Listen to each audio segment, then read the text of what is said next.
ಅವರು ಹೂವಿನ ಹಾಸಿಗೆ ಮೇಲೆ ನಡ್ಕೊಂಡ್ ಬಂದು ದೊಡ್ಡ ಕಲಾವಿದ ಆಗಲಿಲ್ಲ.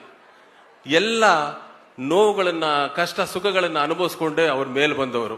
ಅವರು ಇಟ್ಟ ಒಂದೊಂದು ಹೆಜ್ಜೆಯಲ್ಲೂ ಒಂದೊಂದು ಮುಳ್ಳನ್ನ ತುಳಿದು, ಒಂದು ಡಾಕ್ಟರ್ ಹೇಳಿದ್ ನೆನಪು ಬರ್ತಾ ಇದೆ, ಅವ್ರ ಕಾಲು ಗಾಯ ಆಗಿತ್ತಂತೆ, ಅವ್ರನ್ನ ನೋವನ್ನ ಹೇಳ್ಕೊಳಕ್ಕಾಗದೆ ಹಾಗೇ ಇಟ್ಕೊಂಡು ಒಂದು ನಗು ನಗುತ್ತಾ ಇದ್ರು ಅಂತ ಆ ಮಾತನ್ನ ಇಲ್ಲಿ ನೆನೆಸ್ಕೋಬೇಕು. ನಿಜವಾಗ್ಲೂ ವಿಷ್ಣುವರ್ಧನ್ ಅವ್ರಿಗಾಗಿರೋ ನೋವನ್ನ ಯಾರಿಗೂ ಹೇಳ್ಕೊತಾ ಇರ್ಲಿಲ್ಲ.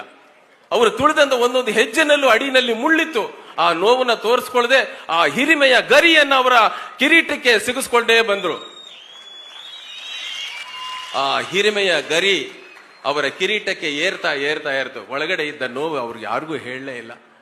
ನಾವೆಲ್ಲ ನೋಡ್ತಿದ್ದ ಉತ್ತಮ ಕಲಾವಿದ, ಆನಂದವಾದ ಕಲಾವಿದ, ಸುಂದರವಾದ ಕಲಾವಿದನನ್ನ ಮನಸ್ಸಿನಲ್ಲಿ ನೋವಿತ್ತು.